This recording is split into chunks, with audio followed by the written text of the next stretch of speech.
은혜로우신 하나님, 지난 한 주간 우리의 발걸음을 인도하여 주시고 권능의 날개 아래 품어주심을 감사합니다. 이 시간 마음과 뜻과 정성을 다하여 올려드리는 찬송과 기도와 경배를 받아 주옵소서. 예수님의 이름으로 기원하옵나이다. 아멘. 다 함께 자리에 앉으셔서 하나님 앞에 찬송함으로 나아가겠습니다. 우리 함께 박수하며 찬양하겠습니다.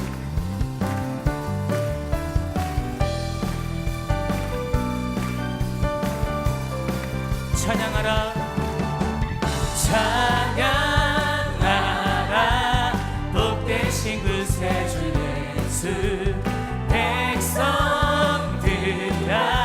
사랑을 전하세. 경배하라, 하늘의 천군과 천사.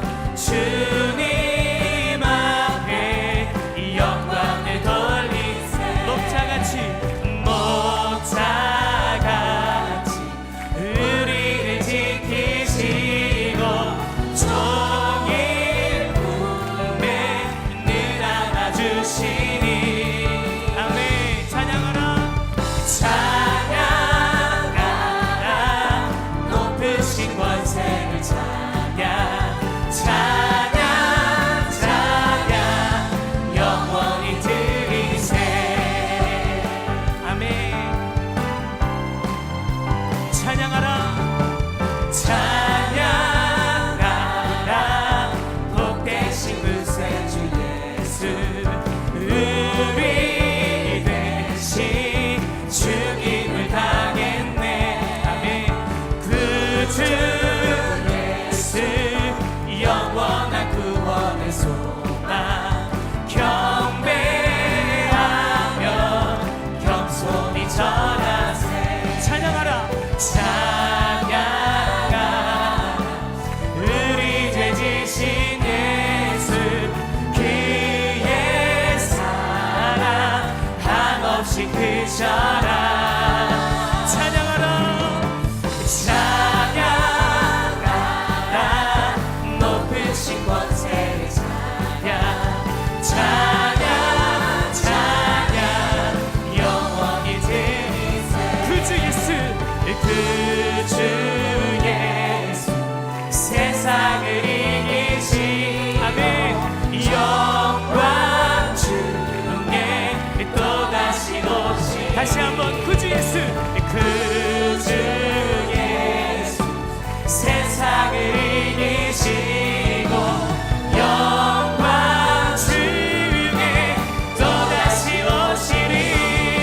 할렐루야. 찬양하라, 찬양하라, 높으신 권세를 찬양. 찬양 찬양 영원. 우리 마지막 다시 한번 찬양. 찬양하라, 높으신 권세를 찬양. 찬양 찬양 영원히 드리세.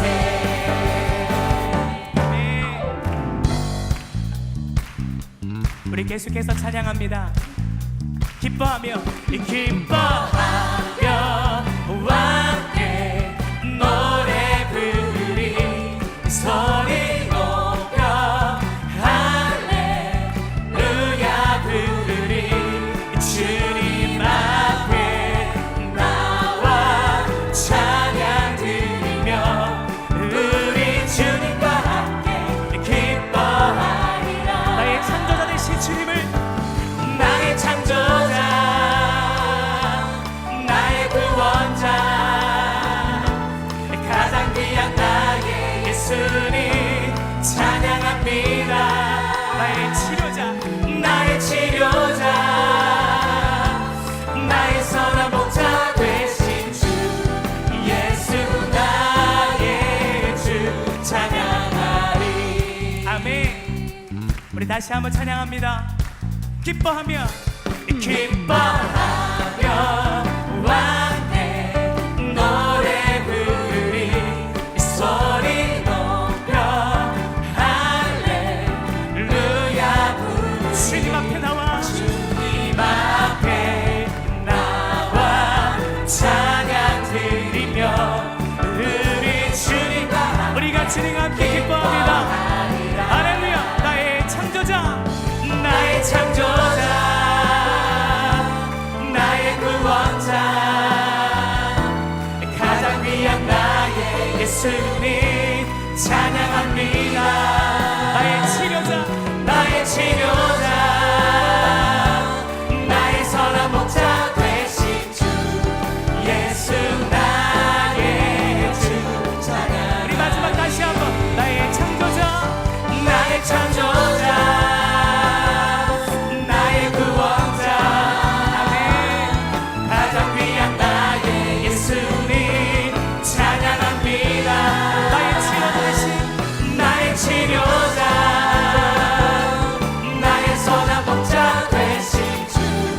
예수 나 예수님은 나의 주님 예수 나 예수님은 나의 주님 예수 나의 주 찬양하리. 할렐루야. 우리 하나님 영광의 박수 올려드리시겠습니다. 찬양받기 합당하신 주님, 우리 온 마음과 온 정성을 다해 주님을 찬양합니다. 아멘.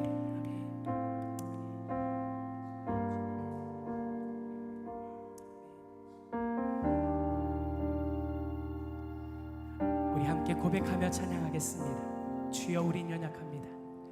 주여 우린 연약합니다. 우린 오늘을 힘겨워합니다. 우린 오늘을 힘겨워합니다. 주 뜻 이루며 살기에 부족합니다. 우린 연약합니다. 주여 우린 넘어집니다. 주여 우린 넘어집니다. 오늘 하루 또 실수합니다. 오늘 하루 또 실수합니다. 주의 긍휼을 구하는 죄인입니다. 우리 주만 바라봅니다. 한없는 주님의 은혜, 한없는 주님의 은혜 온 세상 위에 넘칩니다.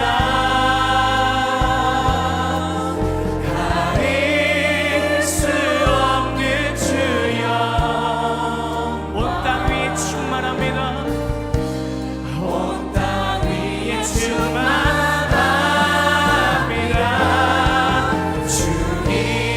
주님만이 길이 오니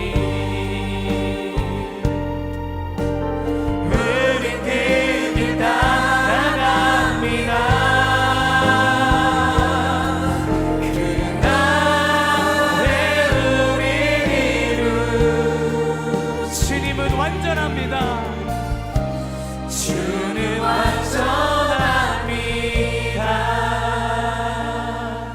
우리 다시 한번 고백하겠습니다. 주여 우린 연약합니다. 주여 우린 연약합니다. 우린 오늘을 힘겨워합니다. 우린 오늘을 힘겨워합니다. 그렇습니다. 주 뜻 이루며 살기에 부족합니다. 우린 연약합니다. 우리의 마음을 주님 앞에 드립니다. 주여 우리 넘어집니다. 주여 우리 넘어집니다. 오늘 하루 또 실수합니다. 주의 긍휼을 구하 주의 긍휼을 구하는 죄인입니다.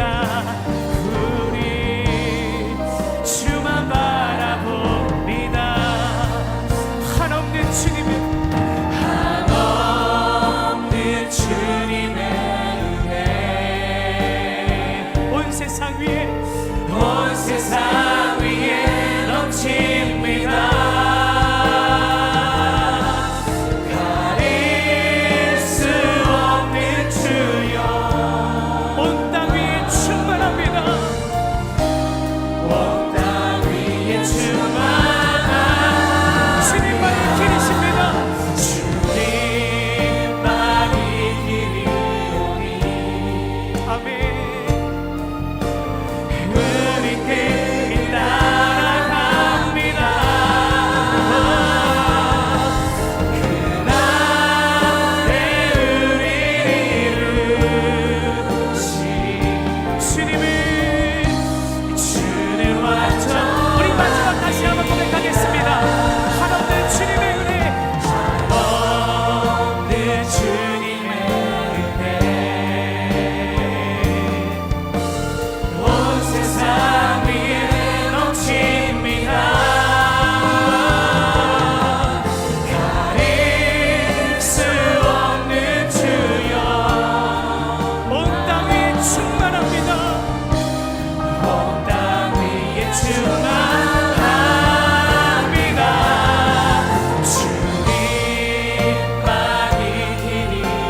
용광로 같은 폭염 속에서도 우리들을 건강으로 이 시간까지 지켜주신 에베네셀의 하나님 감사합니다. 우리들을 이 시간으로 구별하여 가난아이 같이 순전하고 신령한 젖을 사모하는 심정으로 이전에 나와 경배와 찬양을 올려드리오니 주님 홀로 영광받아 주시옵소서. 다메섹으로 가는 바울에게 나타나신 주님, 지금 이 시간 이곳에 주님의 성령이 임하게 하시어 우리의 귀가 열리고 눈을 뜨게 하사 주님의 음성을 듣고 주님을 만나는 귀한 시간이 되게 인도하여 주시옵소서. 하나님께서는 우리를 택하여 어두운 데서 불러내어 왕같은 제사장으로 하나님의 소유로 삼아 주셨으나 우리 모두는 하나님의 자녀로 온전하게 살지 못했음을 이 시간 고백하오니 우리의 죄를 용서하여 주시옵소서. 혼란한 정치 경제 가운데 있을지라도 주님께서 예비하신 하나님의 사람들을 통하여 나라와 민족을 인도하여 주시고 온전하게 하여 주시옵소서. 이 나라가 폭염으로 힘들어하고 있사오니 믿는 자나 믿지 않는 자나 주의 강한 돌풍을 통하여 이 나라의 폭염을 제하여 주시어 주님이 살아 역사하심을 알게 하여 주시옵소서. 교회가 교회되게 하신 하나님, 우리 교회가 하나님과 사람들 앞에서 나는 그리스도인이라 라고 당당하게 고백하는 사람들이 모인 교회가 되기를 원합니다. 그래서 이 지역 사람들이 우리 교회가 있다는 것을 자랑스럽게 생각하고 참으로 좋은 교회가 되게 인도하여 주셔서 우리가 안으로는 사랑을 나누고 밖으로는 선교를 실천하는 참으로 좋은 교회가 되게 인도하여 주시옵소서. 교회학교 여름 수련회와 아동부 단기 선교회까지 은혜 가운데 마칠 수 있도록 인도해 주신 하나님 감사드립니다. 또 8월 9일부터 시작되는 청년부 수련회 가운데 동행하여 주셔서 새벽 이슬 같은 청년들이 하나님 말씀 안에서 온전하게 하시어 그들이 주님의 귀한 일꾼들이 될 수 있도록 모든 일정 가운데 지켜주시고 인도하여 주시옵소서. 오늘도 우리에게 영의 양식을 공급하는 한재동 목사님을 주님의 강한 손으로 붙들어 주시기를 원합니다.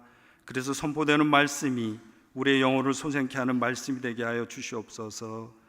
한 달간 심가 체험의 시간을 보내고 있는 담임 목사님에게 신원의 강건함과 가정과 자녀들에게 늘 형통의 복으로 인도하여 주시옵소서.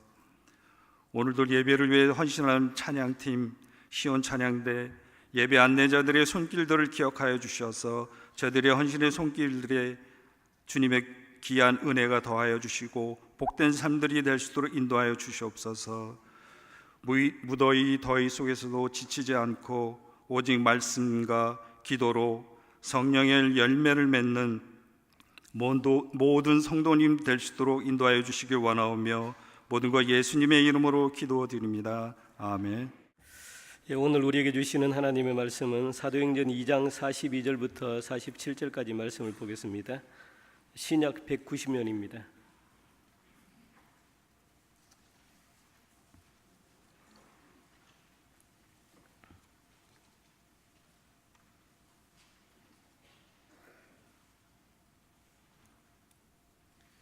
하나님의 말씀을 읽어드리겠습니다. 그들이 사도의 가르침을 받아 서로 교제하고 떡을 떼며 오로지 기도하기를 힘쓰니라.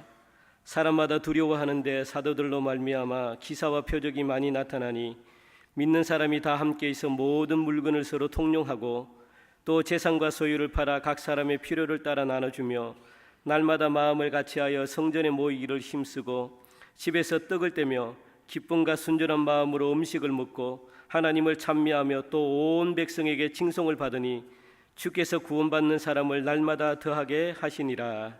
아멘.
유난히도 무더운 여름을 보내고 있습니다. 며칠 전 지난 수요일 8월 1일 날은 우리나라에서 기상 관측이 시작된 111년 전에 시작이 됐는데요. 그 일에 최고 기록을 세웠습니다. 홍천 땅이 40.3도, 서울이 39도, 35도 정도면 시원한 날씨입니다. 오늘은 좀 선선한 느낌이 드는데요. 며칠 잘 보내시기 바랍니다. 이렇게 더우니까 우리 카페에 어떤 여성분 두 분이 와서 이런 얘기를 주고받는 걸 제가 엿들었습니다. 한 분이 그러시더라고요. 여름이 왜 있는지 모르겠어. 없었으면 좋겠어. 우리도 같은 마음이 있을 수 있는데 사실 봄에서 여름 없이 가을로 넘어가면 가을의 결실을 우리가 기대할 수가 없죠. 하나님의 자연 순리는 추위와 더위가 이렇게 함께 쉼없이 움직여 가는 것입니다. 무덥고 해가 길고 할 일은 많고 지치고 힘들어도 이 기나긴 이 여름이 있기에 더 깊어지고 알곡들이 더 속이 꽉 차고 그런 일들이 있게 되는 것이죠. 그래서 이 무더위를 우리가 서로 정말 서로에게 시원한 존재가 되고 또 격려하고 그렇게 하면서 우리가 잘 보내고 우리가 더 오히려 영적으로 깊어지고 성숙해지고 그렇게 우리가 하나님 앞에 가까이 나아가는 좋은 그런 시간들로 보내신 여러분 되시기를 바랍니다. 오늘 읽은 이 본문 말씀을 통해서 우리가 하나님 나라 또 그 나눔을 통해서 이루어지는 하나님 나라를 좀 생각을 해보고자 합니다. 오늘 성경 본문 사도행전 1장부터 2장 쭉 내려오는 이 기사에는 오순절이 되었을 때 초대교회 가운데 어떻게 성령이 강림하셨는지에 대해서 그리고 그 성령이 강림하셔서 어떤 사건들이 변화가 일어났는지에 대해서 우리에게 말씀해 주고 있습니다. 공동체의 성령이 오심으로 많은 변화가 일어났습니다. 개인으로는 우리가 알듯이 정말 나약하기 그지없는 그 12사도 그 외에 많은 제자들이 정말 이 사람이 그 사람들인가 할 정도로 전혀 다른 새로운 존재, 새로운 피조물들이 됐습니다. 예수 그리스도의 부활을 목숨을 걸고 증거하는 그런 증인들이 됐죠. 공동체 가운데 이 성령이 임해서 일어난 변화는 무엇인가? 하나님의 사랑에 대한 확증이 그들 가운데 넘쳐났습니다. 그래서 그들의 첫 번째로 나타난 삶의 변화는 그 하나님의 사랑이 뜨겁게 임함으로 이 마음이, 가슴이 뜨거워지죠. 그래서 자기가 가지고 있는 것들을 아낌없이 내놓기 시작했습니다. 내 것을 내 것이라 이야기하지 않고 내 것을 꽉 움켜쥐고 그렇게 풀지 않는 것이 아니라 내 것을 아낌없이 나누고 함께하는, 그래서 내가 가진 넉넉한 것을 내 것이 없는 그런 부족한 사람들에게 함께해서 모든 삶을 균등하게 해버리는 그런 아름다운 공동체를 만들어갔다는 것입니다. 이 땅에 하나님 나라가 어디 있을까? 이렇게 찾아보면 아마 초대교회 이 믿음의 공동체가 그 하나님 나라의 모습을 보여주고 있지 않은가 할 정도입니다. 그들 가운데는 서로 함께하고 나누는 그 기쁨이 충만했고, 그런 일을 통해서 온 백성들, 교회 바깥에 있는 그런 비크리스찬들이 그 백성들을 보고 부러움에 차서 나도 저 모임에 들어갔으면 좋겠다, 그렇게 칭송하고 부러움을 사고, 그래서 더 많은 사람들이 교회 공동체 가운데 함께 몰려나와 예수 그리스도를 믿는 그런 일들이 일어났다 하는 것이 오늘 읽은 본문의 요지입니다. 실제로 초대교회 성도들이 모였던 이 성전 입구에는 이런 글귀가 쓰여 있었다고 그래요. 남는 것은 가져오시고 모자란 것은 가져가시오. 우리가 정말 이렇게 집안의 구석구석에 보면 쓰지 않고 10년을 두는 것들이 있죠. 그런 것들은 가져오고 누구 필요한 자가 쓸 수 있도록, 당신이 필요해서 지금 꼭 가져가야 될 것은 가져가십시오. 참으로 이상적인 공동체, 정말 하나님 나라를 이룬 초대교회 성도들의 모습입니다. 여러분, 그들의 삶의 방식은 독식이 아니라 나눔이었습니다. 어떻게 그렇게 나눌 수 있었을까? 성령님이 그와 같은 분이시기 때문에 그래요. 성령님이 임하시면 마음이 뜨거워집니다. 오늘 오순절 성령 강림을 이 불의 혀 같은 현상으로 비유하고 말씀하고 있는데요, 불이라는 것의 속성이 그렇죠. 위로만 쭉 타오르지 않습니다. 확 옆으로 번져버리는 것이 불의 속성입니다. 이 성령의 강림을 통해 첫 번째로 드러난 현상, 서로 내 것을 아까워하지 않았다는 거예요. 그들의 삶의 형편이 그리 넉넉하진 않았을 것입니다. 그럼에도 불구하고 자신의 것을 기쁨으로 나눌 수 있는 그런 삶의 모습으로 변화됐다는 것이죠. 저도 청소년기에 예수님을 인격적으로 만남의 시간을 갖고 가장 마음에 큰 변화가 있었다 그러면 눈을 씻고 이렇게 봐도 미운 사람이 안 보이는 거예요. 다 사랑스러워 보입니다. 다 귀해 보입니다. 그리고 내가 내 것을 이렇게 나누는 거에 대한 어떤 아까운 마음이 들지 않습니다. 내 시간도 주고 싶고, 왜냐하면 사랑하기 때문에, 사랑스럽기 때문에, 하나님이 그 대상을 사랑하기 때문에 그 하나님의 사랑을 통해서 그를 보기 때문에 내 모든 것을 가지고 있는 것들을 아낌없이 주고자 하는 게 그게 마음이었습니다. 그래서 오순절 성령 강림은 다른 말로 얘기하면 오순절 사랑 강림입니다. 여러분, 성령님의 속성이 그런 거예요. 그 뜨거운 불을 이렇게 받은 그 제자들이 자기의 것들을 아낌없이 나누고 베풀고 그렇게 했던 모습을 우리는 보게 되는 것이죠. 여러분, 우리에게 누군가 사랑하는 사람이 생겼다 그러면 그 사람으로부터 내가 뭘 좀 얻을 수 있을까? 그런 걸 기대하지 않습니다. 그건 진정한 사랑이 아직 사랑하지 않는 겁니다. 그럼 부부관계나 사랑하는 사람, 친구관계를 우리가 점검할 수 있는 길은 거기에 또 있습니다. 내가 뭘 좀 기대하고 뭘 좀 얻을 수 있을까? 여러분, 그거 사랑 아닙니다. 정말 사랑한다 그러면 마음에서 내 걸 주고 싶은 게 사랑입니다. 주고도 아깝지 않고 또 주고 또 퍼주고 싶은 것, 그것이 사랑이죠.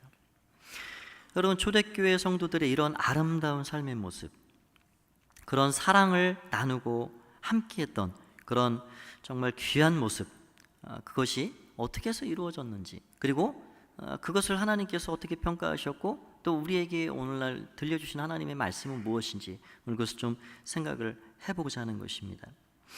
우리가 살아가는 이 세상은 이 재물, 물질 앞에 모두가 무릎을 꿇고 살아가는 세상과 같습니다. 경제적인 힘을 가진 사람들이 추앙을 받습니다. 손가락질 당하고 욕을 먹고 불법을 자행해서라도 돈을 더 모으기를 원합니다.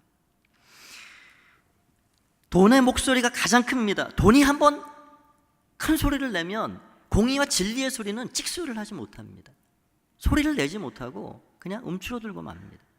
돈이 가장 큰 목소리를 내고 살아가는 세상입니다. 인간의 탐욕이 날이 갈수록 이 충족의 수준을 넘어서 이 중독의 수준에까지 이르고 있습니다. 예나 지금이나 이렇게 물질이 우상이 되고 황금 만능주의가 되어서 살아가는 인생들을 향하여서 우리 예수님께서 말씀해 주셨죠. 누가복음 12장 말씀에 이렇게 예수님 비유로 말씀했습니다. 어리석은 부자 이야기인데요, 하나님께서 그 부자에게 풍년을 주셨습니다. 선물해 주신 것이죠. 아주 부족함 없는 것들을 다 많이 베풀어 주셨습니다. 그렇다 그러면 이 부자가 왜 예느 때와 다르게 올해 이렇게 풍년이 됐지? 왜 이렇게 많은 것을 하나님 주셨지? 여러분, 가슴에 손을 얹고 생각을 해봤어야 되죠. 왜 주셨을까? 그리고 주변을 보면 됩니다. 내 주변에 헐벗은 이웃, 가난한 이웃, 이것이 필요한 사람들을 향하여서 이 남는 것은 공급하라고 주신 거구나. 그것이 그 부자에게 준 하나님의 사명입니다. 근데 그 부자는 그런 걱정을 하지 않았습니다. 창고 걱정을 했습니다. 어떻게 이 많은 재물, 이 많은 곡식을 더 꽉꽉 눌러서 쌀 수 있을까? 그것이 그의 유일한 고민이었습니다. 여러분, 하나님의 뜻을 깨닫지 못하고 사명을 저버린 그 부자에게 주신 그 축복, 결국 주신 이가 도로 빼앗을 수밖에 없는, 찾을 수밖에 없는 어리석은 자였습니다. 여러분, 사람이요, 이 돈에 눈이 멀어버리면, 이 돈이 내 인생에 가까이 와버리면 다른 것이 잘 보이지 않습니다. 그래서 예전에, 지금은 오래전에 작고하신 가나안 농군학교 김용기 장로님이라는 분이 아주 유명한 이야기를 하셨죠. 예전에 우리 선조들이 쓰던 그 동전은 엽전인데 거기에 이렇게 끈을 걸어가지고 이렇게 뭉태기를 들고 다닙니다. 그 엽전은 가운데 구멍이 있어서 가까이 와도 사람이 보입니다. 돈을 가까이 해도 환경이 보이고 사람이 보입니다. 그런데 우리 현대인들이 쓰는 이 동전은 가까이 하면 할수록 눈이 멀어 보입니다. 주위가 보이지 않는 거예요. 한마디로 눈에 뵈는 게 없어집니다. 그래서 이런 물질 만능주의에 돈을 가까이 하고 사랑하는 이웃도 가족도 그 어떤 것도 바라보지 못하고 분별 없이 살아가는 그런 멸망으로 치닫고 있는 현대인들의 삶을 개탄하는 마음으로 그런 이야기를 하신 것이죠. 여러분, 이러한 현실을 살아가는 우리 그리스도인들에게 하나님 뭐라 말씀하시는가? 하나님께서 이렇게 말씀하십니다. 누가복음 6장 38절에 주라 그리하면 너희에게 줄 것이니 곧 후에 누르고 흔들어 넘치도록 하여 너희에게 안겨주리라. 또 사도행전 20장 35절에 주는 것이 받는 것보다 복이 있다. 우리 주님이 친히 하신 말씀을 바울을 통해서 우리에게 전해주고 있는 것이죠. 그래서 여러분, 이러한 황금 만능주의, 주는 것이 없고 점점 내 것을 더 많이 쌓아가고자 하는 이러한 시대 가운데 우리는 어떤 삶을 살아야 하는가? 그 첫 번째, 우리는 먼저 나눔은 하나님의 뜻이다라는 사실을 마음에 기억해야 합니다. 저를 한번 따라서 해보시겠습니까? 나눔은 하나님의 뜻입니다. 그렇습면 나눔은 하나님의 뜻입니다. 신구약 모든 성경을 끊임없이 관통해 흐르는 중요한 메시지 가운데 하나는 나눔의 정신입니다. 율법을 통해서 우리에게 주신 그 말씀, 끊임없이 고아와 과부와 객, 우리 주변에 가난한 이들을 너희는 절대 눈을 감고 귀를 닫지 말아라. 심지어 가난한 자들을 위해서 너희가 곡식을 추수할 때 모든 가상에 있는 것들, 옆에 있는 것들을 거두지 마라. 싹 쓸어 모으지 말아라. 그들이 먹을 과일도 남겨놓고 곡식을 남겨놓아야 한다. 여러분, 11조의 중요한 개념 중에 하나는 그들을 보살피고 공개하고 구제하는 그런 목적 가운데 하나가 있는 것이죠. 신약 시대도 마찬가지입니다. 사도 공동체는 교회를 이끌고 세워가면서 가난한 자들 구제하는 데를 교회의 중요한 사역 가운데 하나로 끊임없이 힘을 써 왔습니다. 여러분, 우리나라 사람들의 이 나눔의 인식이 어느 정도인가? 우리는 아직도 다른 어느 선진국들에 비하면 아직도 참 갈 길이 먼 그런 단계라 할 수 있습니다. 사회 전반에 퍼져 있는 이 이기적인 문화가 아직도 자리 잡고 있죠. 우리가 다 매스컴 통해 알고 봤지만 장애인들을 위해서 특수학교 하나를 지으려 해도, 청년들을 위해서 아파트 하나를 지으려 해도 번번이 반대에 부딪힙니다. 하지 못하는 거죠. 성경을 보급하는 완바디라는 단체가 이런 통계를 하나 냈는데요. 우리나라 국민 13세 이상의 국민 중에 1년에 단 한 번 기부를 하거나 어떤 봉사활동에 참여해서 나눔 활동에 참여한 인구가 얼마나 되는가? 겨우 36.4%입니다. 그런데 반면 미국의 경우는 어떤가? 자원봉사, 기부 등 이 나눔 활동에 참여한 인구가 89%입니다. 그런데 그 많은 이 기부 금액 중에 73%나 되는 그 기부금이 개인이 하는 겁니다. 우리는 회사가 하고 기관이 하고 단체가 하고 그런 걸 많이 하죠. 개인 후원자가 그리 많지 않습니다. 꼭 이 나눔이라는 것을 물질로만 국한할 수는 없습니다. 우리가 가진 모든 것들을 나눌 수가 있죠. 여러분, 이러한 우리나라에 정말 이 나눔의 인식이 아직까지 부족한 것을 어떤 목사님이 이렇게 꼬집어 이야기를 했습니다. 우리나라 부모들이 어렸을 때부터 자녀들에게 가장 많이 하는 말 중에 한마디는 기죽지 마라. 너 어디 가서 기죽지 마라. 그 말이라는 거예요.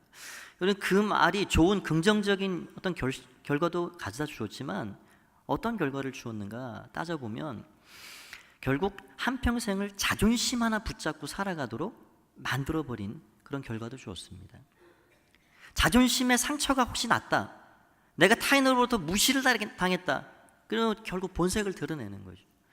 심심치 않게 드러나는 이 도로 위 테러 사건, 내 앞에 차가 끼어들었다고 비상등 켜고 몇 킬로를 쫓아가는 거예요. 그리고 폭력을 행하고, 이런 것들이 자존심의 문제, 기죽지 않고 살기 위해서. 길을 가다가 어느 누가 그냥 봤는데 왜 쳐다보냐고, 자존심 상했다고, 그런 일들이 있는 겁니다. 일본이란 나라는 부모들이 어렸을 때부터 어떤 말을 많이 해주는가? 정직해라. 남에게 절대 피해를 끼쳐서는 안 된다. 일본인들의 국민성을 우리가 잘 알고 있죠. 남에게 피해를 절대 끼치지 않고 살아갑니다. 애씁니다. 미국 사람들은 그러면 어떤 말을 가장 많이 해주고 듣고 사는가? 나눠줘라. 나눠줘라. 그것이 사람이 살아가는 도리이고 삶이다. 함께 사는 것이다. 나눠줘라. 여러분, 전 세계에서 가장 버려진 아이들을 많이 입양해서 정말 훌륭한 자녀들로 키워내는 데가 미국입니다.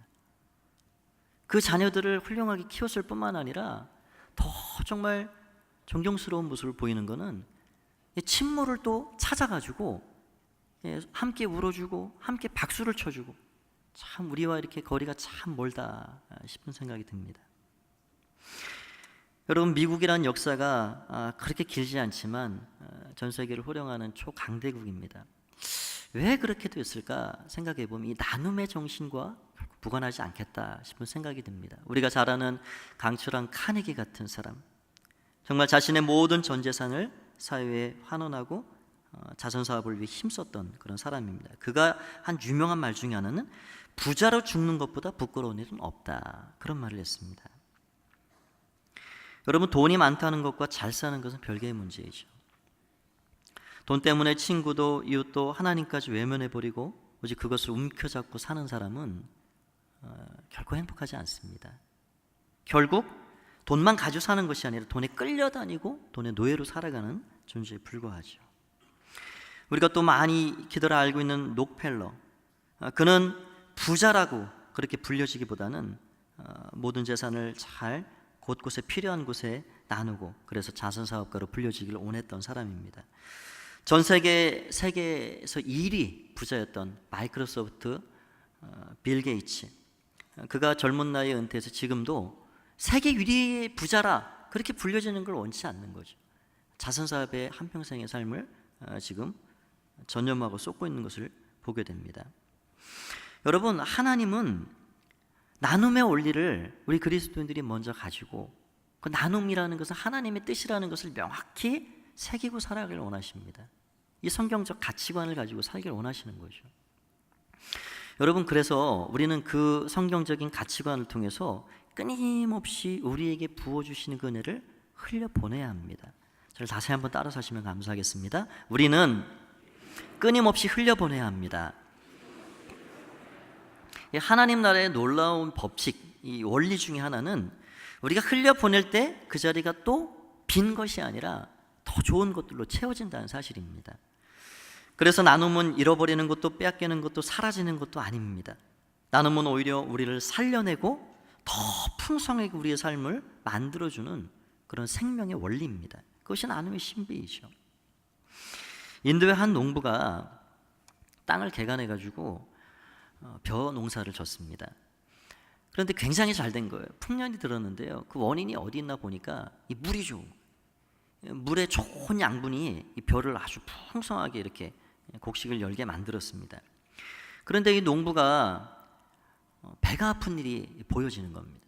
자기 논에서 이렇게 떠내려간 그 물이 아랫집 논도 되고 그 아랫집 논도 되는 거예요. 내 논만 기름지게 하는 게 아니라 다른 논도 기름지게 하네?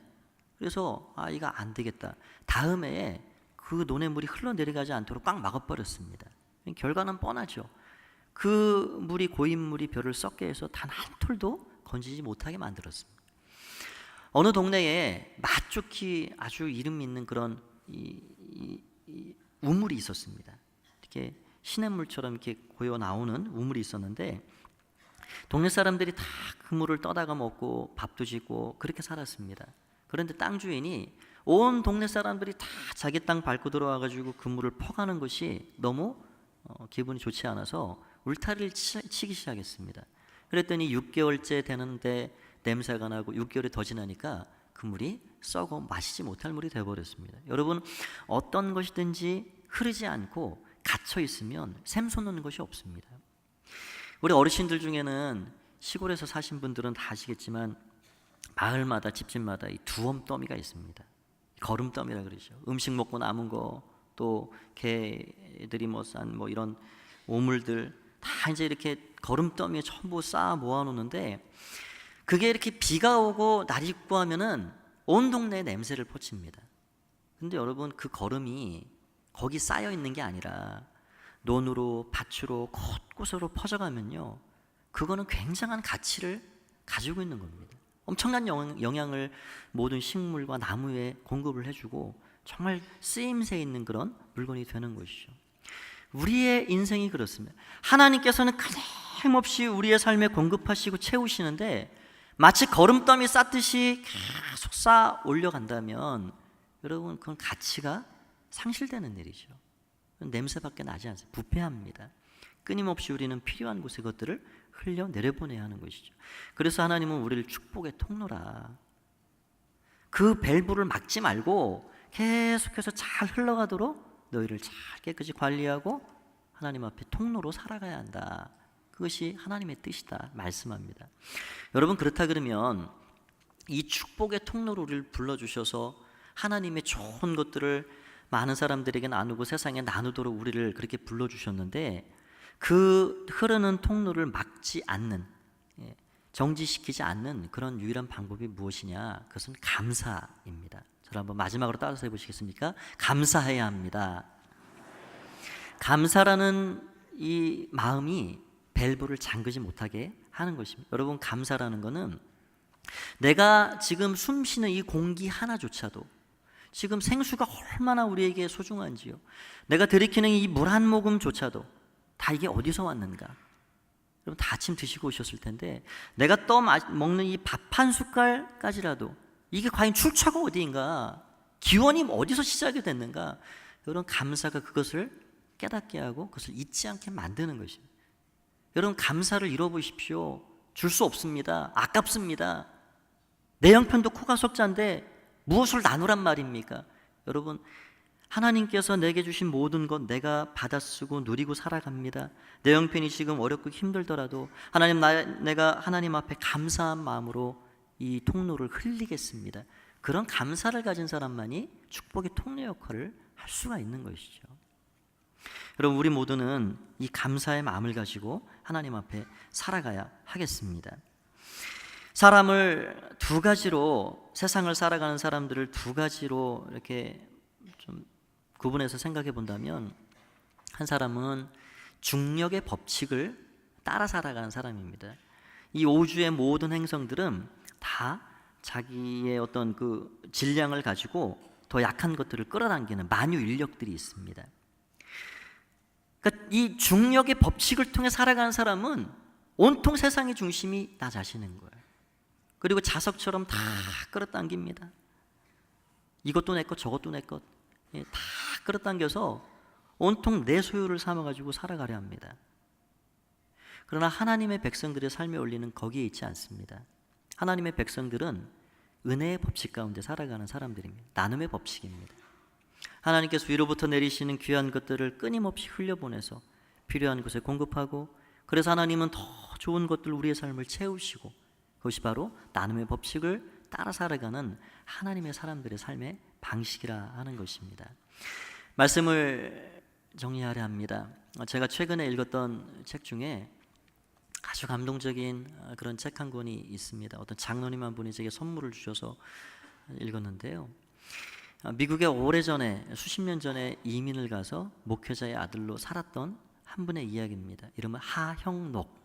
제가 여러분 크리스찬의 쉼이라는 곳에 이 추천을 해드렸는데, 그분이 목회자의 아들로 하나님 앞에 열심히 믿음으로 산다 애쓰며 왔습니다. 그런데 어느 날 갑자기 그에게 큰 시련이, 너무나도 넘기 힘든 시련이 찾아왔습니다. 그건 뭐냐면 20대 후반, 30대 초반에 심장에 이상이 온 것입니다. 그동안은 약물로 치료하고 병원에 간간히 가서 그냥 고비들을 넘겨왔는데, 이제 더 이상 이 심장이 기능을 하지 못하는, 완전히 바닥을 향해 가는 기능이, 그래서 이 심장을 당장 이식하지 않으면 더 이상 살아갈 수 없는 지경에 빠지게 됩니다. 그때 이 하영록 회장님, 지금 큰 기업을 이룬 회장님이신데, 그분이 병원에 이제 입원을 하고 하나님 앞에 많이 원망했답니다. 하나님, 이러실 수 있습니까? 지 어린 자녀, 저 딸내미들을, 제 아내를 이렇게 놓고 저는 어떻게 가라고 이렇게 하나 이런 시련을 주십니까? 많이 원망하고 울고 그렇게 하면서 결국 이분이 이 하나님 말씀을 부여잡고 읽기 시작했습니다. 이 말씀을 전에도 봤지만 이 말씀을 꼼꼼하게 정독하면서 기도하면서 말씀을 여러 차례 읽으면서 그에게 번개같이 스쳐 지나가는 진리가 깨달아졌습니다. 그건 뭐냐면, 하나님께서 나를 버리지 않는구나. 하나님 실수가 없으시고 하나님이 나를 정말 너무너무 사랑하시는구나. 그 하나님 사랑을 깨닫게 됐고요, 그 하나님 사랑이라는 것은 결국 이웃을 사랑하는 거구나. 하나님 사랑과 이웃 사랑이라는 것은 따로따로 떨어져 노는 것이 아니구나, 그 사실을 발견하게 됐습니다. 그러고 나서 너무너무 하나님 앞에 감사를 고백하고 그렇게 하는 중에 5개월째 기다려서 결국 딱 맞는 심장이 왔습니다. 여러분, 이 심장이 크기가, 사이즈가 같아야 되고 이 압력이 같아야 딱 맞는답니다. 그런데 그렇게 이식 수술을 해도 절반밖에 살지 못한다고 그래요. 그러니까 5개월 동안 얼마나 힘든 과정을 겪었을까요? 얼마나 숨쉬기 힘들었을까요? 그런데 5개월 만에 딱 내게 맞는 심장이 왔습니다. 얼마나 감사한 일입니까? 그런데요, 문제는 거기서 시작이 되는 거예요. 옆에 방에 어떤 여환자가 입원을 했는데, 어제 입원을 했는데 헬기 사고로 심장이 다쳤다는 거예요. 그런데 자기를 치료하는 그 주치의가 이렇게 흘려보내는 이야기로 이야기를 한 거예요. 세상에 지금 하 회장님한테 온 그 심장이 그 옆방에 있는 그 여환자한테 딱 맞습니다.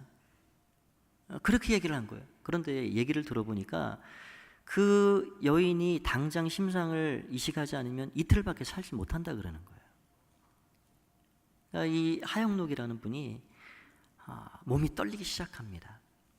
그냥 의사가 어떻게 그냥 이렇게 쉽게 꺼낸 말인데 가슴에 확 그 말이 박히게 됐습니다. 그래서 바깥으로 나가려고 하는 그 의사 선생님을 불렀습니다. 선생님, 그 심장 그 여인에게 주십시오. 그 심장을 양보를 해버렸어요. 그런데 그때 어떤 단계에 이러냐면 짧게는 일주일, 길면 한 달밖에 못 산다는 진단이 나온 상태였습니다. 그럼에도 불구하고 5개월을 기다렸던 그 심장, 꼭 맞는 그 심장을 그 여인에게 준 것이죠. 여러분, 이 일이 하나님 앞에 얼마나 마음에 흡족함을 드렸는지, 내가 이 세 아들 다윗을 만나니 내 마음이 정말 합하다, 정말 그런 마음 같았을 것 같아요.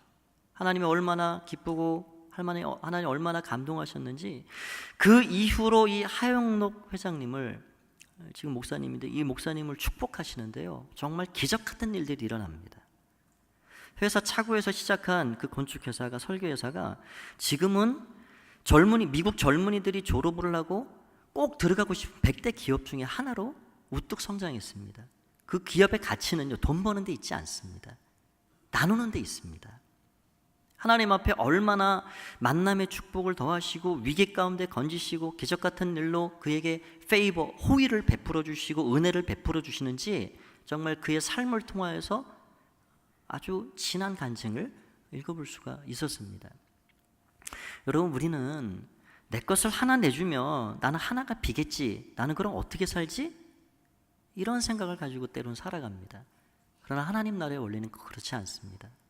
하나님께서 우리를 통하여서 많은 것들을 흘려내기를 원하시고, 하나님 그래서 세상을 풍성하게 하시고 많은 사람들의 고통을 새롭게 정말 기쁨으로 바꿔주기를 원하시는 하나님의 뜻 가운데 우리는 살아간다는 사실입니다. 교회 공동체를 올 여름을 지나면서 저는 정말 많은 분들의 수고와 나눔과 헌신의 삶을 지켜봤습니다.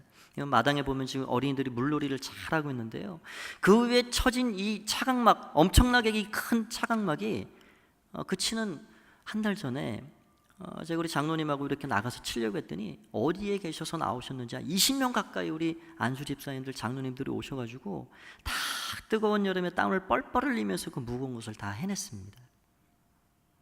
우리 교회 가운데 아주 일면이죠. 정말 보이지 않는 곳에서 내가 가진 물질을 때로는 나누고, 내가 가진 재능을 나누고, 내가 가진 시간을 나누고, 내가 가진 능력을 나누고, 내가 가진 힘을 나누고. 여러분, 우리는 나눌 것이 너무너무 많습니다. 오드리 헵번이라는 배우가 그런 얘기를 했다고 그래요. 어떤 이에게 그런 말을 한 유명한 말이죠. 내가 나이가 더 들게 되면 너에게 손이 2개라는 사실을 알게 될 거야. 하나는 너를 섬기는 손이고, 너를 돕는 손이고, 하나는 다른 사람을 돕는 손이야. 여러분, 우리는 이 두 손을 하나님이 나에게 왜 주셨는지 깨닫기까지 너무나도 때로 오래 걸립니다. 여러분, 집에 가셔서 한번 두 손을 쫙 펴고 한번 보십시오. 내 두 손으로 내가 지금까지 어떻게 내 삶을 살아왔는가? 나만을 위해서 나를 섬기고 나를 돕기 위해서만 살아왔는가?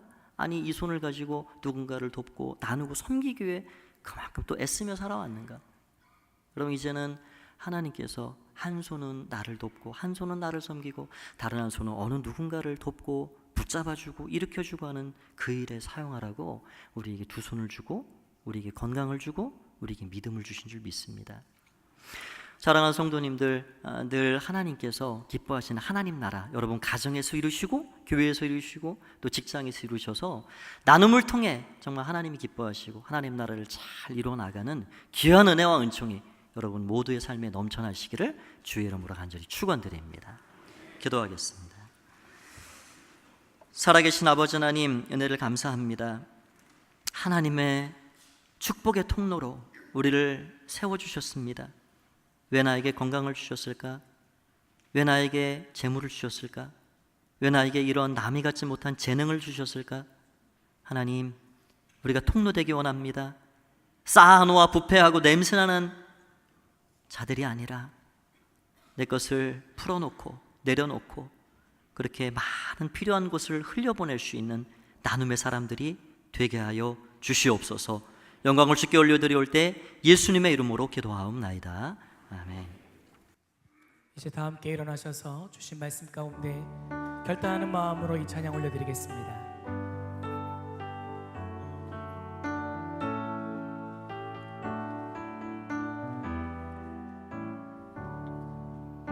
내 맘과 정성을 다하여서 주 너의 하나님을 사랑하라.